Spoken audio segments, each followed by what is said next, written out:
Let's talk about Ben Armstrong, formerly Bitboy Crypto. This video is not to sit here and slam Bitboy, to drag him through the mud, to kick him while he's down. And listen, that also doesn't mean I agree with everything he's done here. That's definitely not the case.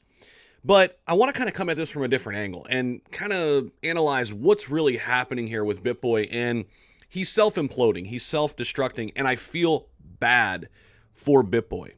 And we always look at people who have tremendous amounts of success. And the next question usually is, how is that person going to handle success? Because everybody can't handle success the same way. And I think he mentioned something in his last tweet that he should have took to heart a long time ago when this stuff started to come out. And I want to kind of address that, talk about that, all while talking a little bit about the situation from a macro standpoint. Yes, I've been following it from afar. I haven't done a ton of content on it or anything like that because I don't think it necessarily helps us as investors, right? So I wanted to kind of put out maybe one or two videos and then kind of leave it at that because I really want to focus on what is going to help us in our portfolios. And this really is kind of a distraction, if you will, away from that. But I do feel like I want to kind of share my thoughts on it because it's important and a lot of people care right now in terms of what's going on. So recently, this happened, guys. Recently, he tweeted, his last individual tweet was 2 days ago. Now, he's retweeted a couple things since then. Just can't stay off of social media, right? It's tough. But he said, as mentioned on my show today, I'm taking a week break from social media. No, not because of the memes, but before I start my break, I would like to say that Crypto Blood and I have spoken, and there are no issues between us going forward. We had a good talk today. Okay.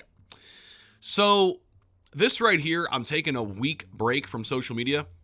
Dude, I think you need to take a longer break. I think you need to get away from it all because right now, I think one of the things that Ben Armstrong is dealing with is ego. And anytime your ego gets in front of you, anytime your ego starts to control your decision making, it's not good. It's not good. And this is what's happening right now. The ego can be a great thing. The ego allows you to have success. It allows you to take risks. It allows you to have that inner self-confidence, right? To get shit done, right? But that same ego will tear you down if you act and react on ego alone and don't think about the consequences, don't think about the bigger picture. Now, here's the thing with Bitboy. He comes from humble beginnings. He's got an unbelievable story. I don't know if you guys actually ever heard the real Bitboy story. I actually saw it one time when he was sitting outside of a plaza that he said he used to work at. Pretty sure it was a Party On, I think. Don't quote me on that. But I'm pretty sure it was a Party On. He used to work at Party On. He had a ton of drug issues in the past. I don't know what happened this go around. I don't know if drugs were involved. We've heard rumblings of that. It's not important. What is important is Bitboy does come from humble beginnings. And he built something very difficult to build. And that is a crypto channel over 1 million subscribers. That is super hard to do. It takes a lot of effort, a lot of dedication. And he had a lot of help along the way, right? Having a team of people. But somewhere along the way, and I guess it started to really happen during this bear market, somewhere along the way, he went off the rails a bit. He let the ego start controlling who he was, what he said, what he did. And basically, from the outside looking in, it looked as if he felt he was kind of above the law in a lot of ways, right?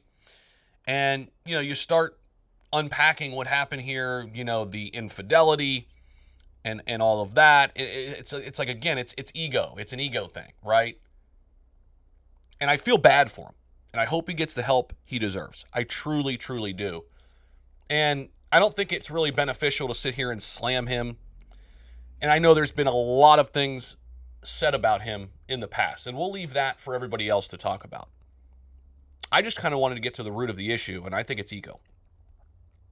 And I think taking a break from crypto for him would be a fantastic idea, right? And I know from a legal standpoint, if I'm his lawyer or somebody in that position, I'm probably saying, dude, just be quiet.